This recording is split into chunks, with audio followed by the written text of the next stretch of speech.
도박 중독. 혼자 싸우지 마세요. 우리는 왜 같은 실수를 반복할까요? 혹시 같은 실수를 반복하고 후회하거나 특정 행동에 집착해서 벗어나기 어려운 경험 있으신가요? 우리는 왜 때때로 통제력을 잃고 어떤 것에 갇히게 되는 걸까요? 특히 우리 사회에 만연한 도박 중독이 왜 위험하며 어떻게 극복해야 할까요? 강박과 중독. 비슷해 보이지만 중요한 차이가 있습니다. 둘 다 스트레스와 상처를 해소하려는 마음에서 시작되죠. 강박은 특정 대상을 채우거나 스트레스의 원인을 없애버림으로써 안정감을 찾으려 합니다. 중요한 건 강박은 대상을 바꾸거나 필요 없게 만들면 벗어날 수 있다는 점이에요. 하지만 중독은 다릅니다. 스트레스를 잊기 위해 기분 좋은 것에 몰입하면서 시작돼요. 처음엔 힐링이었지만 점차 그걸 하지 않으면 불안하고 초조해지죠. 강박이 대상을 버릴 수 있다면 중독은 대상을 버리기 어렵고 오히려 더 집착하게 됩니다. 심지어 또 다른 중독을 만들기도 합니다.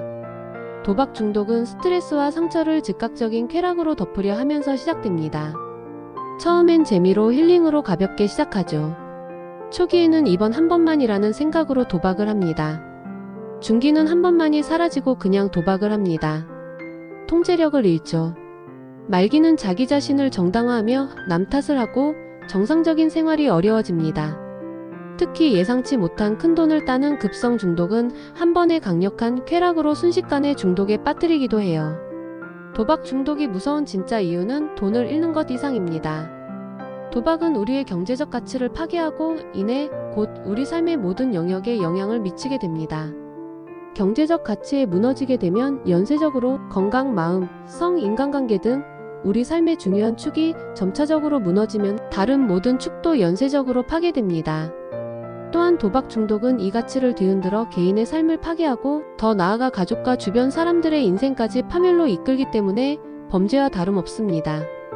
게다가 과거에는 성인 남성에게 주로 나타나던 도박 중독이 이제는 온라인 도박 확산으로 청소년과 청년들에게까지 급증하고 있어요.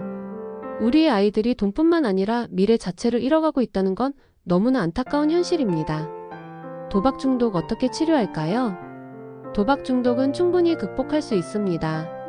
중요한 건 도박 자체를 없애는 것이 아니라 도박 중독이라는 현상을 없애는 것입니다. 한 가지 치료법은 바로 몰입의 대상을 변경하는 것입니다. 도박의 쾌락을 대체할 수 있는 다른 긍정적인 활동을 찾아야 해요. 단순히 재미있는 것을 넘어 경제적 가치를 뛰어넘거나 경제적 가치를 포함하는 몰입 대상이어야 합니다. 예를 들어 공부에 몰입하거나 운동을 하거나 새로운 기술을 배우는 등 건전하고 생산적인 활동으로 바꾸는 거죠. 하지만 대상 변경만으로는 충분치 않습니다. 반드시 통제장치 또는 안전장치가 함께 필요해요. 부모님, 배우자, 친구 혹은 전문가나 단도박 모임처럼 나를 지지하고 통제해줄 수 있는 외부의 도움이 있어야 합니다. 이 안전장치는 우리가 새로운 몰입 대상에 건강하게 집중하고 다시 중독의 늪으로 빠지지 않도록 든든하게 지켜주는 역할을 합니다. 그러나 안전장치가 없다면 재발을 하고 악화되어 치료를 포기하게 됩니다. 두 번째는 자신을 파괴하는 습관에서 벗어나 건강한 습관으로 바꾸고 반복되는 패턴을 끊어내는 것입니다. 중요한 건 누구도 내 습관을 대신 바꿔줄 수 없다는 것. 상담자도 전문가도 아닙니다. 오직 나 자신만이 해낼 수 있어요.